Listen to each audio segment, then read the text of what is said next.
Halo Blinken Mania, senang sekali bisa menyapa kalian. Kali ini aku sedang ditemani oleh Bapak dari manajemen New Armada. Dengan Bapak siapa? Bapak Wawan. Bapak Wawan, dan juga ada dari komunitas kita dari Bismania. Halo Mas Fari. Ya. Nah, sekarang aku mau tanya nih sama Pak Wawan. Halo Bapak Wawan. Jadi Selamat gini sore. Pak, selamat sore. Kita bisa lihat ya kalau industri bus sekarang tuh berkembangnya sangat pesat banget. Nah, menurut Bapak sendiri, apa yang paling mendorong perkembangan ini? Dan kira-kira kedepannya seperti apa peluang industri bus di Indonesia? Menurut kami ya, perkembangan bus secara garis besar di Indonesia ini selain didukung dengan infrastruktur yang lebih memadai, satu itu sebagai tolak ukur untuk kemajuan di industri otomotif terutama di bus, dan kedua pergerakan untuk penumpang ya, yang selama ini mungkin yang lebih ke Gen Z ini yang benar-benar menunjukkan bahwa antusias untuk naik ke bus ini sebagai salah satu transportasi yang nyaman, aman. Dan juga lebih murah daripada transportasi yang lain, betul Pak. sekali. Di situ di perkembangan di bus sekarang itu sudah melebihi dari pesawat ya, yang kenyamanannya baik dari desain eksterior, interior, dan fasilitas-fasilitas yang lain yang selama ini memang disupport untuk memenuhi daripada pasar permintaan daripada generasi-generasi anak muda yang sekarang. Itu yang paling utama. Oh iya, apalagi sekarang kayak rute-rute bus tuh lebih bervariasi daripada pesawat ataupun kendaraan yang lainnya kan, Pak? Rute bus yang sekarang bisa menjangkau dari titik-titik yang gampang dijangkau untuk orang sampai di titik-titik pedesaan pun sekarang udah banyak bus-bus yang benar-benar mewah, aman, nyaman, itu udah menjangkau. Selain dari situ, yang jelas adalah ketepatan waktu juga mendukung saat ini. Benar-benar kalau dulu naik bus itu hanya bisanya sore berangkatnya ya, malam. Kalau sekarang setiap jam. Hampir ada, Pak. Jadi bisa menyesuaikan kebutuhan daripada konsumen. Kemudian tujuannya juga lebih bervariatif. Betul Dan sekali. bisa dijangkau, kalaupun kayak kereta atau pesawat kan cuma beberapa kan ya, nggak sampai desa-desa kayak yang Bapak Betul sekali sebutin. ya. Dari situ juga pengusaha PO sekarang benar-benar menyiapkan jangkauan itu benar-benar sampai titik terdalam ya. Misal untuk bus-bus besar dia dari perkotaan, habis itu dia juga mengembangkan dengan shelter-shelter yang mendukung untuk akomodasi penumpangnya. Itu. Kalau menurut dari komunitas nih, kalau dari Bismania, gimana tanggapannya untuk perkembangan bus yang saat ini? Untuk perkembangan bis saat ini menurut saya agak berkembang lebih pesat ya, terutama dari infrastruktur jalan tol juga udah memadai, jadi jarak tempuhnya bisa lebih cepat daripada pesawat, hampir setara lah gitu misalnya.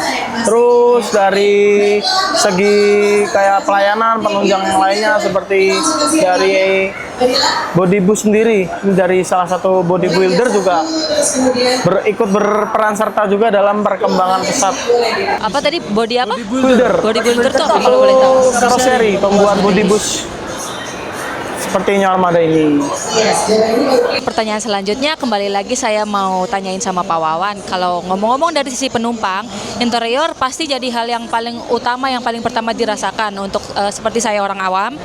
Menurut Bapak, seberapa penting sih desain interior di dalam bus modern saat ini? Kalau untuk desain bus ya, yang pertama adalah mengutamakan safety. Safety itu yang utama. Jadi nyaman, kalau tidak safety juga nggak bisa itu. Safety, nomor kedua nyaman. Baik secara ergonomi, karena kita namanya naik bis kan nggak cukup 1 jam 2 jam, apalagi untuk bis malam. Paling nggak bisa 8 sampai 12 jam, bahkan ada untuk yang lintas pulau ya bisa sampai 30 jam. Itu nyaman. Kedua, entertainment perlu. Biar nggak bosen. Pasti itu, apalagi generasi sekarang ya, nggak pegang HP dikit aja udah gagal gitu kan ya. Harus bisa memberikan pelayanan yang ekstra. Keempat, ya itu bisa melayani secara baik, servis. Nah, servis itu yang terus interior ya, interior harus benar-benar menyesuaikan kebutuhan pasar. Kalau sekarang kan orang-orang itu cenderung lebih ke glamour, secara main lighting gitu kan, dan soft. Jadi kan biar di dalam bus itu tidak lelah. Makanya lampu-lampu sekarang cenderung ke warm, hangat gitu ya. Kalau dulu kan lebih cenderung ke terang ya. Kalau nggak putih, biru gitu kan. Kalau sekarang hampir 100% itu warm. Jadi lebih kayak kuning, remang-remang gitu. Oh, jadi ya orang di dalam itu nyaman, betah gitu kan. Terus konsep-konsep home. Nah, kalau dari Bismania sendiri, apa yang lebih diperhatikan selain desain dari interiornya? Kalau dari Bismania sendiri apa? Sebelumnya saya sependapat sama Pak Wawan untuk tadi ya, safety juga perlu ya Pak ya. Selain kenyamanan, nomor satu safety. Kalau menurut saya juga eksterior. Eksterior juga penting, itu kesan pertama orang mau naik bis, wah eksteriornya mewah, elegan gitu. Desainnya juga futuristik, dari warna catnya atau apa kan orang mungkin wah ini pasti kalau udah eksteriornya keren, Dalamnya betul. Karena orang biasa nilai itu dari sampulnya dulu ya. Jadi kita dari covernya baru kita dalamnya udah pasti bagus kalau luarnya bagus. ya betul Pak. Oke.